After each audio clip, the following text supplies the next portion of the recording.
이런 학생들에게는 경시가 정말 해야 하고 꼭 필요하다고 봐요. 그런데 치명적인 단점이 있는데요.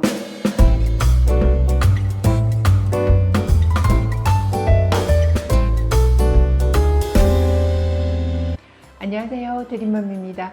오늘은 수학 경시를 할까 말까 고민하는 친구들을 위해서 만든 영상인데요. 사실 수학은 대학과도 직접적으로 연관이 되어 있기 때문에 굉장히 신중해야 하는 과목이기도 하고, 내신으로 가야 할지 경시로 가야 할지에 따라서 굉장히 그 진로가 판이하게 달라지는데요. 그럼 내신을 해야 될지, 어떤 친구가 경시를 해야 될지, 그리고 정말 좋은 장점과 치명적인 단점에 대해서 낱낱이 한번 파헤쳐 볼까요? 내신 수학은 일명 말 그대로 학교 내신과 또 대입 수능에 관련되어 있는 수학이잖아요. 그러니까 이걸 준비하게 되면은 학교 성적에도 굉장히 밀접한 관계가 있지요. 근데 경시는 꼭 그렇다고 볼 수가 없어요. 난이도는 굉장히 높은데요. 중등 KMO 1, 2차, 고등 KMO 1, 2차, 그리고 IMO까지 그 난이도는 갈수록 높아져요. 그리고 시간도 많은 시간을 쓸 수밖에 없고요. 그런데 이게 우리나라에서는 사교육 조장으로 인해서 전처럼 그렇게 이 KMO를 많이 하고 있지는 않은데요. 사실 이렇게 이과계 이제 대학을 들어가거나 아니면 영재고를 들어갈 때 유리하기도 하고, 그리고 대학을 들어가서 이과계에서 거의 탑을 하는 아이들은 이런 경시를 한 아이들이에요. 그리고 이제 해외 명문대 아이비리그나 옥스브리지 같은 곳에서는 대부분의 아이들이 한국에서는 KMO, 미국에서는 USAMO 같은 것들을 준비하고 들어온 아이들이 대부분이기 때문에 학년이 올라갈수록, 그리고 그 전공의 깊이에 있어서도 탄탄하게 상위권을 유지하는 아이들은 이런 걸 준비했던 아이들인데요. 그런데 이게 굉장히 이제 만약 이런 걸 준비하지 않고 내신이 아주 좋아서 대학을 막상 입학했다 하더라도 전공을 따라가기가 쉽지가 않아요. 그런 학생들을 위해서는 정말 경시가 필요한데요. 특히나 뭐 생명공학이다 이럴 경우에는 수학과 뭐 생물 올림피아드 또는 화학 올림피아드, 이런 식의 이제 수학 플러스 어떤 다른 올림피아드도 같이 준비하면 대학 합격에도 되게 유리하지만, 또 막상 학교에 들어가서도 그 성적을 유지하고 상위권을 계속 유지할 수 있는 장점이 있어요. 그런 반면에 하지 못한 아이들은 학년이 올라갈수록 그 난이도를 감당을 하지를 못해서 뭐 유급이나 퇴학되는 경우도 종종 봤거든요. 이런 학생들에게는 경시가 정말 해야 하고 꼭 필요하다고 봐요. 치명적인 단점은 뭘까요?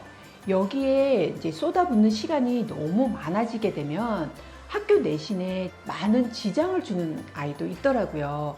그래서 이게 학교에서도 큰 문제가 되지 않으면서 하게 된다면 모르겠는데, 학교에 그런 어떤 내신 관리도 안 되는 상태에서 KM만 매진하게 되면 문제가 되는데요. 이런 학생들은 일단은 먼저 우리는 점점 이제 내신의 비중이 더 커지고 수능의 비중이 커지고 있기 때문에 이 성적의 그 학교 내신을 먼저 주안점으로 두면서 KMO도 한번 같이 병행을 해보는 그런 방법을 쓰셔야 해요.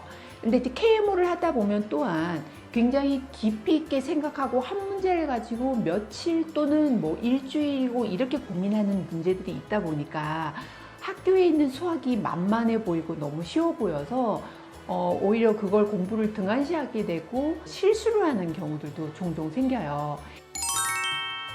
그럼 어떻게 해야 될까요? 수학에서 내신과 선행을 약간을 시작을 해보시는 거예요. 그리고 아이가 감각이 있고 좀 잘할 것 같다, 관심을 보인다, 이럴 경우에는 KMO 1차 정도까지 해보시는 거죠. KMO 1차는 손해를 볼 게 없는 게 내신에도 영향을 주고 또 영재고를 진학할 때도 도움을 줘요. 그런데 여기까지 했는데도 학교 내신에도 큰 문제가 없고 수학에 여전히 관심을 보인다면 그 아이는 이과형이겠죠. 그럴 경우에는 2차까지 이제 도전해 보시기를 바라고요. 그리고 해외 명문대를 간다, 이럴 경우에는 꼭 경시를 하시기를 바래요. 대부분의 아이들이 정말 해외에서 명문대를 입학을 하고서 한 2, 3학년 때에 퇴학되는 경우들이 대부분 그 전공의 깊이를 따라가지 못하기 때문인데요. 생각보다 외국에서도 이런 자신의 전공에 대해서 깊이가 굉장히 깊이까지 공부를 하고 온 아이들이 많더라고요. 그래서 한국 아이들이 내신만 가지고 하게 될 경우에는 일단 한국 대학에는 좀 안전한 편인데요. 거기에서도 이과계에서 두각을 드러내는 아이들은 아무래도 경시를 한 아이들이긴 해요. 근데 일단 대학을 들어갈 때 한국에 있어서는 큰 무리가 없고 졸업할 때에도 이게 치명적이지는 않은데 해외 명문대를 갈 때에는 자신의 관련된 그 이과계에 있는 그런 올림피아드와 수학의 올림피아드는 꼭 하고 가시기를 바래요. 그리고 이게 요즘에 핫한 AI하고도 굉장히 밀접한 관련이 있기 때문에 이런 아이들은 경시를 하실 것을 권유드리고요. 근데 이게 남들이 한다고 해서 따라한다 이런 것이 아니라 먼저는 내신이 가능한가, 선행을 해보니까 괜찮은가, KMO 1차까지 해보니까 어떤가 이런 식으로 보면서 아이와 같이 상의를 하고 아이의 꿈을 들어주고 공유를 하면서 그리고 이렇게 한 스텝씩 올라가는 것이 무리가 없다고 봐요. 어떤 경우에는 정말 천재적인 아이였는데 이 아이가 그 KMO 1차, 2차 굉장히 높은 성적으로 금상을 받았었는데요. 학교 내신이 엉망으로 관리가 되지 않아서 결국은 정말 안 좋은 결과가 있기도 했거든요. 그리고 KMO는 시간이 생각보다 너무너무 많이 걸릴 수 있기 때문에 신중하게 접근하셔야 되는데요. 제가 말씀드린 것처럼 그렇게 한 스텝 한 스텝으로 체크하면서 들어가신다면 보다 아이에게 적합하게 잘 미래를 설계할 수 있으리라고 생각을 해요. 여러분 도움 되셨나요? 도움이 되셨다면 좋아요와 구독 눌러주시고요. 다음 시간에 소중한 정보를 찾아뵙겠습니다. 감사합니다.